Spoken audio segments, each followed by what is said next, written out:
নেতাদের মূল্যায়ন শুরু করা হবে ইনশাআল্লাহ। দেখভাল কে করবে? আমরা করব। তাদেরকে গাইড কে দিবে? আমরা দিব। তাদের টেক কেয়ার কে করবে? আমরা করব। সেই জন্য আজকে এই জনসভা।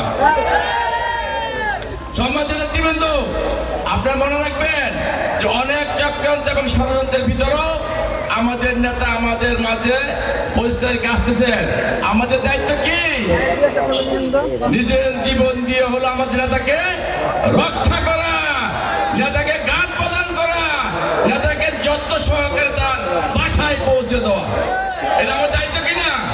এটা হচ্ছে আমাদের দায়িত্ব।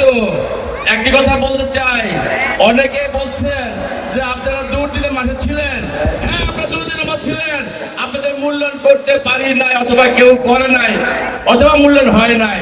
কিন্তু শুনে রাখেন, তারেক রহমান দেশে যেদিকে আসবে, তারপর দিন থেকে তেগিনাদের মূল্যায়ন শুরু করা হবে ইনশাআল্লাহ। যারা রাজপথে ছিলেন, যারা বিগত 17 বছর আন্দোলন সংগ্রাম করেছেন, যাদেরকে আমরা মূল্যায়ন করতে পারি নাই, আমাদের মাননীয় ভারপ্রাপ্ত চেয়ারম্যান তারেক রহমান বাংলার মাটিতে পা দেওয়ার সাথে সাথে আমরা তাদেরকে মূল্যায়ন শুরু করি ইনশাআল্লাহ। তো এই জন্য কি করতে হবে? আমাদের সবাইকে ঐক্যবদ্ধ থাকতে হবে। অনেকে অনেক চক্রান্ত ষড়যন্ত্র শুটিং মুটিং করে অনেক কিছু পাইছে, এই সব কিছু কি শেষ হয়ে যাবে। মিথ্যার অবসান কয় তারিখে হবে? 25 তারিখে মিথ্যার অবসান হয়ে যাবে আমার।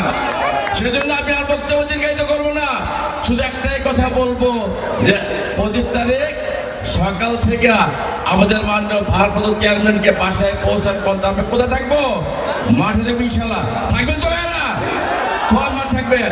আর কি কথা বলি, আজকে আমাদের নেত্রী অনেক অসুস্থ, মাননীয় দেশনেত্রী বেগম খালেদা জিয়া, সেই সাথে আমাদের জুলাই যোদ্ধায় ইনকলাব মঞ্চের মুখপাত্র হাজি, উনি গুলিবিদ্ধ হয়েছেন, অনুষ্ঠ, ওনার জন্য দোয়া করবো, নেত্রীর জন্য দোয়া করবো, এবং দেশবাসীর জন্য দোয়া করবো, আমাদের মাননীয় ভারপ্রাপ্ত জন্য তারেক রহমানের জন্য দোয়া করবো যে আল্লাহ যাতে তাকে সহি সালামতে বাংলাদেশে আমাদের মাঝে নিয়ে আসেন।